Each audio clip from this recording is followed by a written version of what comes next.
Land of Dawn with Taz starting on the orange buff and Del Rosario doing the same on the opposite side.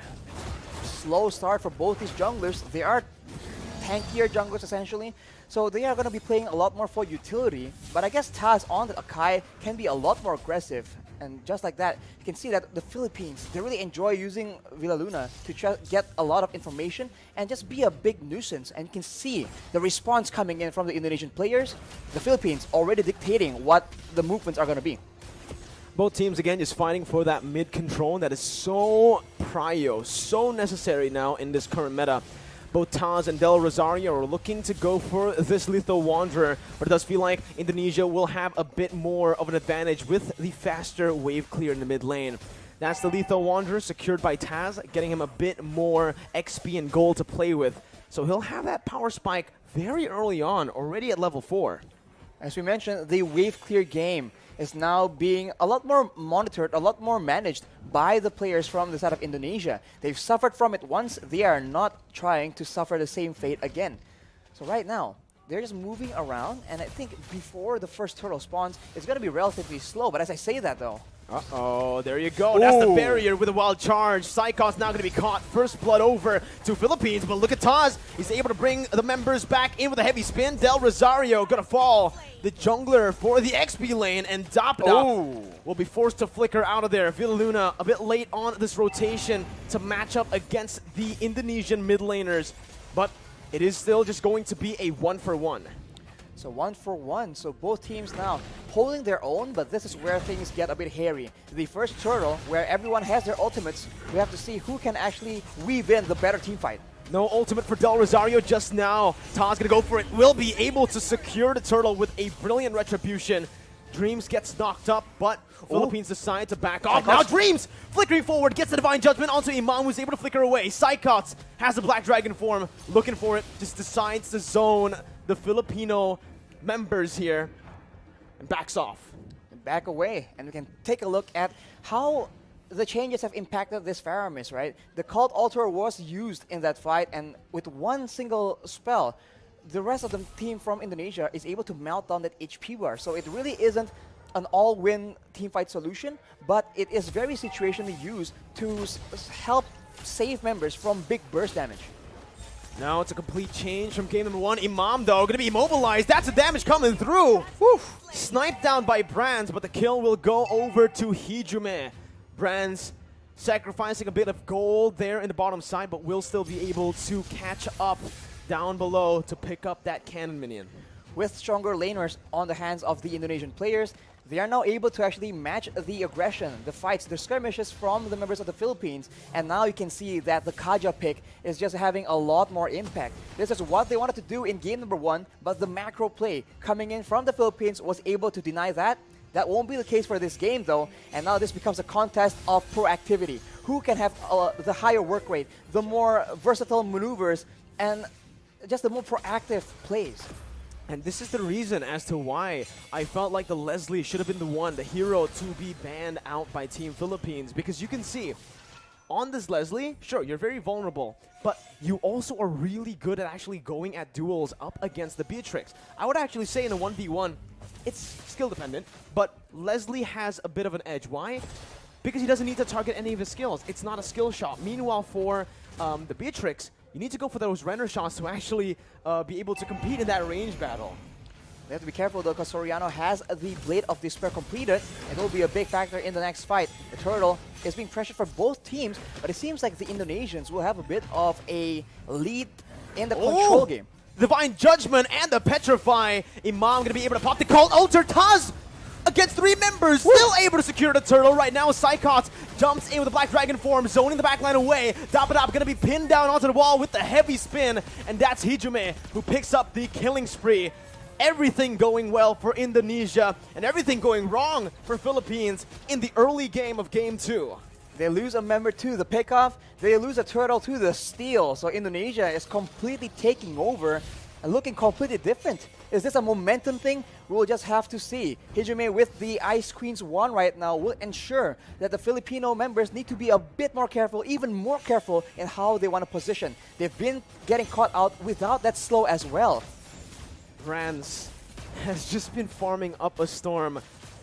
I really want to take a look at these items, right? It's a good steal by Soriano, but he got full turret gold, clearing waves constantly. He should have more gold than Soriano here with the assist that he got as well. But here in the mid lane, the bottom side river, Del Rosario going to be chained up again, and that's the pin down with a heavy spin. Del Rosario going to fall for the second time in this game. Dreams with another divine judgment over to Imam, as that's the Nibiru's passion dealing no damage over to Taz, who jumps in again. Soriano zoned away, but the damage coming from Brands, shooting him down. Dap finally rotating towards that bottom side, but it's a bit too late once again. Team Philippines falling more and more behind as we go and progress into the game. The Philippines are having very much trouble trying to manage distance because they're being slowed an insane amount. At any moment, it starts with the slow, and then it gets followed up with the Divine Judgment, with the heavy spin. So Indonesia's pick-off game is going exactly how they want it to, and right now, they also have the advantage when it comes to range, and also when it comes to that late game. They have that artillery with the real-world manipulation, and they also have the Leslie that can do a lot of true damage, up to 2k in a single hit, and in the late game, Soriano will have a lot of issues trying to get any impact done in the middle of a big team fight. There's so much CC from Team Indonesia. There's a lot of survivability from Philippines, but they need to be able to utilize that crazy engage from the wild charge, and right now, it just doesn't feel like they are going to be able to. Taz there going for the turtle. That's going to be the real world manipulation that was popped in to force Soriano to flicker out. They baited out the Cult Altar, and they baited out Villaluna into the other side of the wall. Mid lane turret going to be sieged down. Brands looking to poke the Filipino members, but it's a good disengage by both teams. It's still a small victory for Indonesia with that turtle take. Look at how much movement, how much of a reaction you can see from the Filipino players whenever Psychots is on the map, whenever he makes an appearance. He wasn't even popping the Black Dragon Form initially, and everybody was walking backwards in fear of that engage coming through. And when you are so focused like that, you are not looking at Taz with a heavy spin. You are not looking at Dreams waiting for that Divine Judgment. What I want to look at is definitely the items here for Brands, because I wonder how much gold he's actually gone this game. So far, he has been left untouched to free farm. And he's getting so much damage. That's going to be the flicker over to Divine Judgment as well to find Del Rosario. The true damage does its work. Brands picks up the kill. Dapadap trying to look for a re-engage now, but only taunting Taz.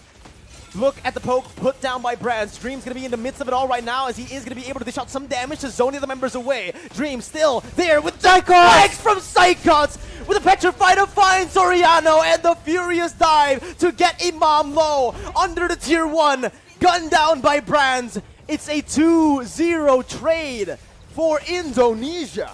Unreal execution coming in from Indonesia right now. We thought that Psychots was the main distraction. He was the one coming in from behind. You barely notice it until it's way, way too late. Let's take a look at that replay right now. The fight was breaking up. There's a lot of action back and forth, and Psychots out of nowhere. The tower doesn't even matter because it's way too low. Indonesia able to actually push Philippines into a very uncomfortable position, and now with all the advantages when it comes to crowd control, when it comes to damage, they are looking at a cruising victory in game number 2. This is insane. Unreal. That's the word you can use for it, right? So much doubt for this Indonesian team after they qualified to represent Indonesia with only a week to prepare right after qualifying. Still able to play super well. And now they're rotating towards that top side. Taz soloing that lore. Del Rosario caught no one there to help him out. Has to use the wild charge defensively and will lose out on a lot of HP. Brand still is able to get out. Has the flicker. They're going to go in for another re-engage here. Just some poke down onto the frontliners. And you can see that true damage, Rashi. I really wonder what the items are looking like right now, because the damage is pretty unreal already in 9 minutes for a Leslie. It comes with a true damage, and when you're concerned about the true damage, you can actually feel the burn coming in as well. Look at the items, as you mentioned. The Windtalker, the Endless Battle as well, allows him to get so much more burst damage initially, and after that, the Berserker's Fury allows him to dish out a healthy amount of DPS. On the other hand, you can see the Iesf, right? Hijumi with the glowing wand, all these tanky members are taking percentage HP damage whenever he's dishing out these spells, and they are absolutely spammable. And the siege game is dangerous. Luna going to be caught in that real-world manipulation. Imam as well, zoned away. The wave manipulation from Indonesia, absolutely phenomenal, as they are going to be able to use the Lord down below to pick up a turret.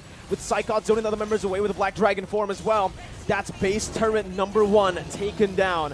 Top side pushing in, but Indonesia will decide to just play it slow. Clear out the mid lane and reset.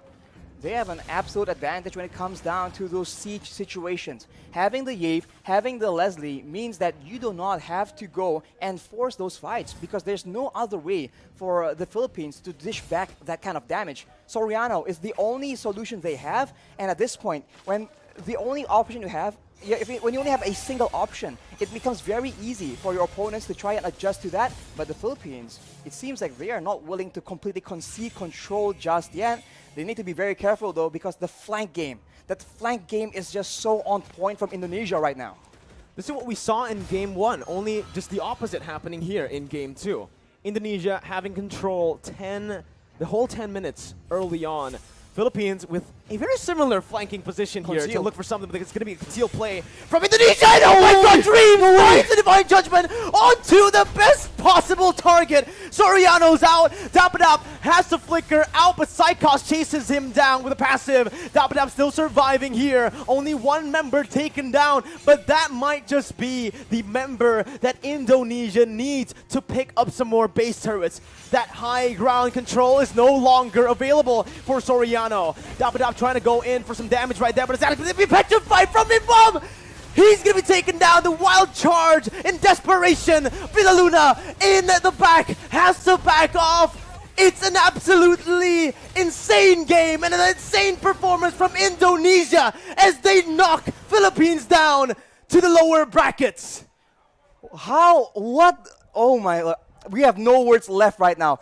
How was that possible?